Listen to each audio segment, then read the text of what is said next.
Assalamualaikum warahmatullahi wabarakatuh. Perkenalkan, nama saya Chandra Pratama, NIM 2030502158, kelas 2052 BPIE, Prodi Bimbingan Penyuluhan Islam, Universitas Islam Negeri Raden Patah, Palembang. Baiklah, yang saya hormati Bapak dosen pengampu saya, Haji Hendra Wijaya SAG MPDI. Baiklah teman-temanku, di sini saya akan melanjutkan mata kuliah pengantar psikoterapi dengan materi terapi humanistik.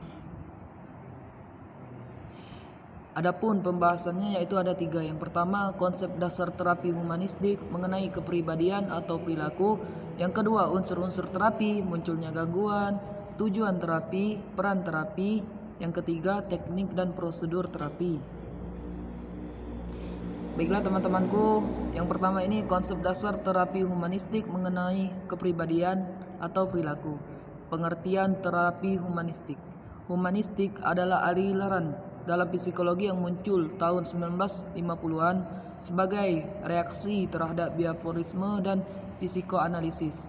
Aliran ini secara eksplisit memberikan perhatian pada dimensi manusia dari psikologi dan konteks manusia dalam pengembangan teori psikologis. Humanistik mengatakan bahwa manusia adalah suatu ketunggulan yang mengalami, menghayati, dan pada dasarnya aktif, punya tujuan, serta punya harga diri. Selain itu, manusia juga harus dipandang dengan penghargaan yang tinggi terhadap harga dirinya, perkembangan pribadinya, perbedaan-perbedaan individunya, dan dari sudut kemanusiaan itu sendiri. Karena itu, psikologi harus memiliki topik-topik yang tidak dimiliki oleh aliran behaviorisme dan psikoanalisis seperti cinta, kreativitas, pertumbuhan, akulturasi diri, kebutuhan, rasa humor, makna, kebencian, agresivitas, kemandirian, tanggung jawab, dan sebagainya. Yang kedua ini kita akan membahas unsur-unsur terapi, munculnya gangguan, tujuan terapi, peran terapi.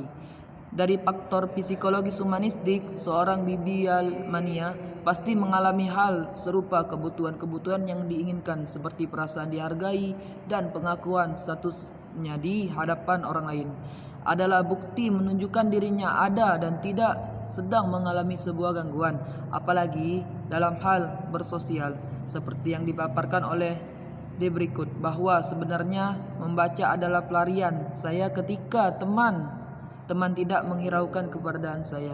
Itu pernah terjadi pada saat saya berada di bangku SMA. Di saat itu saya benar-benar ingin pergi ke dunia. Dalam buku yang saya baca, ungkapan D tidak bisa dianggap remeh. Biasanya saat seseorang merasakan psikologinya terganggu karena faktor sosial yang buruk, akan melarikan dirinya ke sesuatu hal yang buruk pula.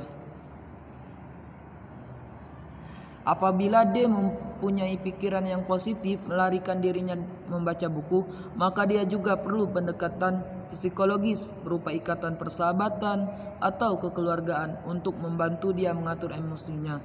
Di sisi lain, D sudah mencapai tahap kebutuhan akulturasi dari seperti ungkapannya, yaitu berkontribusi pada orang lain melalui sebuah platform blognya.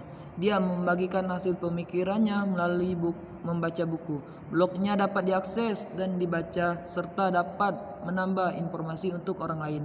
Adapun tujuan terapi humanistik menyajikan kondisi-kondisi untuk memaksimalkan kesadaran diri dan pertumbuhan hidup manusia, menghapus penghambatan akulturasi potensi pribadi pada diri seseorang, membantu klien agar mampu menghadapi kecemasan sehubungan dengan tidak memilih diri, dan menerima kenyataan bahwa dirinya lebih dari sekedar korban kekuatan dinamik di luar dirinya sendiri.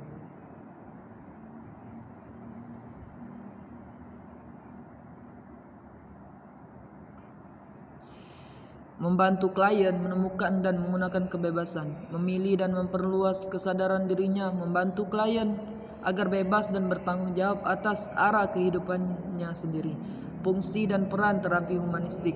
Terapis di dalam terapi humanistik esensinya memiliki tugas yang paling utama, yaitu berusaha agar dapat mengerti pasien sebagai sesuatu yang ada di dalam dunia, di mana teknik yang digunakan selalu mendahului sesuatu pengertian yang mendalam terhadap pasiennya. Prosedur yang digunakan bisa bervariasi, tidak hanya dari klien yang satu ke klien yang lain, tapi juga dari satu fase ke fase terapi yang dijalani oleh klien yang sama. Dalam pendekatan ini, terapis membantu klien agar mengalami penuh segenap perasaannya dan supaya klien mampu membuat penafsiran-penafsiran sendiri, serta terapis lebih memusatkan perhatian pada bagian klien bertindak. Terima kasih, mungkin itu saja materi yang dapat saya sampaikan. Mohon maaf apabila ada salah-salah kata. Kepada Allah kita sama-sama mohon ampun. Wallahul muwaffiq ila aqwamit thoriq. Wassalamualaikum warahmatullahi wabarakatuh.